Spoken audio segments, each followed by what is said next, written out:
Oke, baik. Itu. Bosan.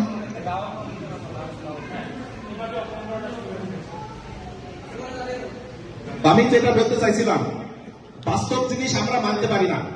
আমাদের সমস্যা, আমরা যে রাজনীতি করে আসছি আবার সেই রাজনীতি করতেছি। দেখেন, আমি এনসিপি করবো না যদি এনসিপির কোনো কার্যকলাপ আমার পছন্দ না হয়। This is my freedom. আমি এনসিপি করি এরকম না যে আমাকে এনসিপি কে সমর্থন করার জন্য সে অন্যায় কাজকে আমাকে সমর্থন করতে হবে। I never do it. I never do it. এই জন্য গণপ্রদান হয় নাই, এই চাকাচাকির জন্য গণপ্রদান হয় নাই। আমরা এই বাংলাদেশের চাকাচাকি করতে আসি নাই। আমরা নিজের রক্ত ঘামায়ে পরিশ্রম করে পয়সা রেমিটেন্স পাঠাই, কোন চাকাচাকি মন্ত্রীর জন্য নয়। আমার কথা যদি ভালো না লাগে আপনি আমার বিষয়ে পদক্ষেপ নিতে যেতে পারেন। I don't care.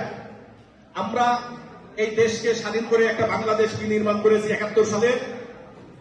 আমরা ৪৪-এ গণপ্রদান করে আরেকটা স্বাধীনতা এনেছি মানুষের ফ্রিডম স্পেস দেওয়ার জন্য। আজকে যদি আমি ফ্রিডম স্পেস না দিতে পারি, I am sorry to say, I don't care who are you.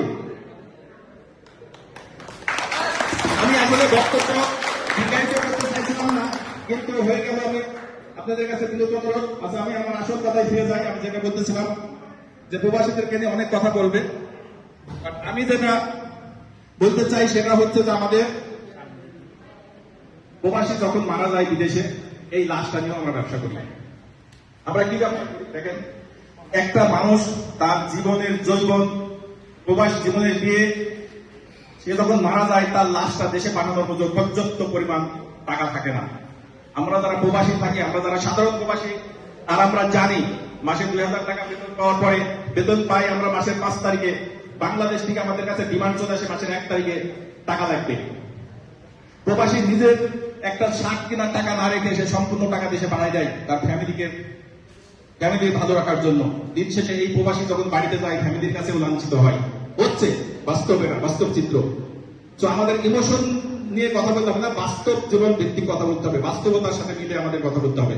ওকে, আমি অনুরোধ করব, সরকার হয়তো করবে কিনা জানি না, বাট আমি যেটা বলবো, আমার সংগঠন এনসিপির কাছে আমার অনুরোধ, এই মৃত্যু লাশ নেওয়া যাওয়ার জন্য যদি কোনো ফান্ডিং করতে হয়, আমরা প্রবাসীরা প্রয়োজনে ফান্ডিং করব। আমাদের এনসিপির নিজস্ব ফান্ডিং এ আমরা মৃত লাশকে দেশে পাঠাবো। এটা করার জন্য প্রয়োজনীয় পদক্ষেপ নেওয়ার জন্য আমি এমপি মহোদয়ের কাছে অনুরোধ জানাচ্ছি। এবং এনসিপির প্রতি মানুষের ভালোবাসা কোথা থেকে এসেছে? আমরা ২০২৪ সালে এনসিপি ছিল বাংলাদেশে। আমরা হান্নান মাসুদকে চিনতাম। কেন চিনছি? অন্যায়ের প্রতিবাদী হিসাবে তারা আমাদের সামনে উঠে এসেছে। আমরা দেখেছি আমাদের জন্ম থেকে কিভাবে দেশ চলে বাংলাদেশ। আমরা দেখতে দেখতে বিরক্ত, অতিষ্ঠ হয়েছিলাম। তার ফলপ্রসূত আজকে এনসিপি, তার ফলপ্রসূত আজকে এই জুলাই অভ্যর্থন। সেই অভ্যর্থনকে যদি আমরা মূল্যায়ন না করি, সম্মান না করি, আমরা ভবিষ্যতে আবার পিছিয়ে যাব। একটা অভ্যর্থন এমনি এমনি হয় না, অনেক সময় অনেক দেয়। আমি আজকে আরেকবার বলি, নুরুল হক ভাই, তাকে আমার একটা কথা খুবই ভালো লাগছিল। জেল থেকে তাকে নিয়ে যাচ্ছে, তাকে অ্যারেস্ট করেছিল এবং নিয়ে যাচ্ছে, পুলিশে ধরে নিয়ে যাচ্ছে, এবং ওই সময়তেও সে বলতেছিল যে 70% কাজ হয়ে গেছে, তোমরা একটা ধাক্কা দেওয়া ওই স্বৈরাচার হাসিনা পালাবে। আমি কেন এই কথা বললাম?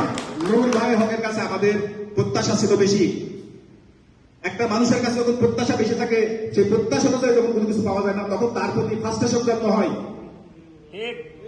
এই ফ্রাস্ট্রেশন থেকেই এই কথাটা আসছে। এর মানে এই নয় যে আমি ব্যক্তি নূরকে বলতেছি।